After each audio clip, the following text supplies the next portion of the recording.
congratulations. I think that's the only important thing today. Jerry, we're very proud of you being Batang Maynila. We're very proud of you and your fellow neighbors, especially yung ating mga ninuno nung araw sa downtown. Nakita nila ang Maynila, sa Maynila sila nanirahan, kahit sila'y panyaga, pinalaki, nagkapamilya katulad mo, second generation ka na, ng mga Pilipino, Chinese na nagtatagumpay sa Kapitolyo ng bansa sa lungsod ng Maynila. We're very proud of you and to others. Magandang araw po sa inyong lahat. Hi! Sino ba mga batang Maynila dito?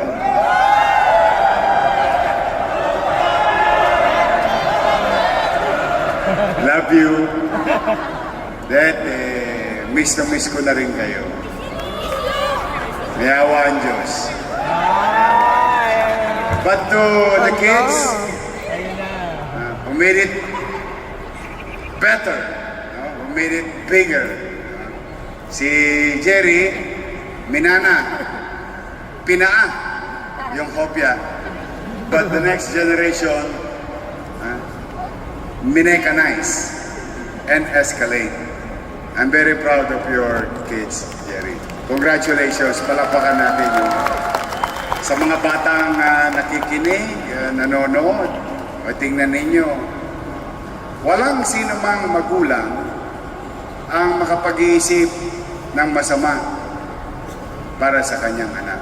Kung minsan, inuutusan tayo ng nanay natin, kung minsan pinagtatrabaho tayo ng nanay natin sa hanap buhay natin, pasaan ba't para tayo'y matuto? Dahil darating ang araw, tatangananan nyo rin yung hanap buhay ng inyong magulang.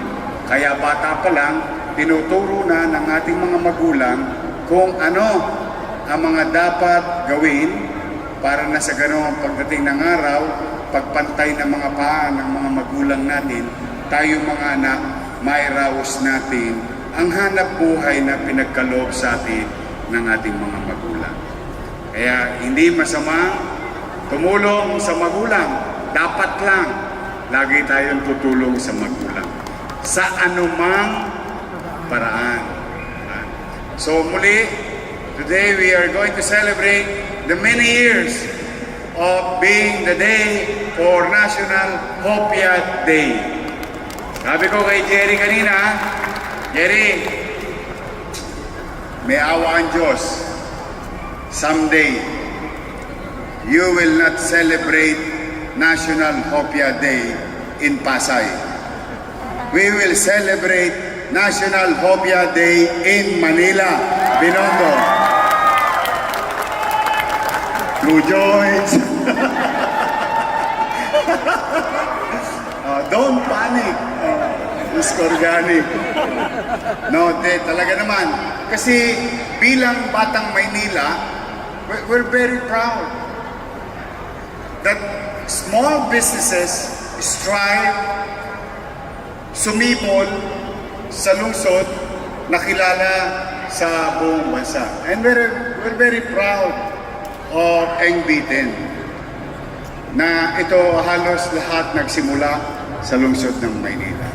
So, if you can make it in Manila, you can make it in the entire country. Look at SM. Look at SM. Started in Manila. Sapatos. O ngayon, nandito tayo sa magandang gusali nila. At napakaraming ganitong magandang gusali. Ina-advance ko na ng konti Isa sa pangarap ko talaga, nung ako ay nakaupong alkalde ng lungsod, ay muling imbitahan ang SM Group to invest, to create business, to create jobs in the city of Manila. Makikita ninyo, pinakamalaking mall, 7-hectare mall in Manila in the coming years. because they're starting it now sa SM.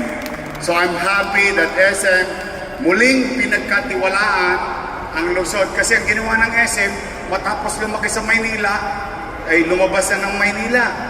Good for them. Now SM is going back home. Sabi nga, Manila, Manila, I keep coming back to Manila. I'm happy and thank you that you trusted our administration at the time, and I'm happy for the people of Manila in the coming years. Maraming trabahong maidudulot sa ating mga batang Maynila. Muli, congratulations sa event na ito, sa mga bumubuo sa staff. Congratulations sa inyong lahat. Sa lahat ng Hopia Maker, you have now a day in 365 days of the year we call National Hopia Day. Magandang araw. Pagpalain nawa kayo ng Pong Magaba.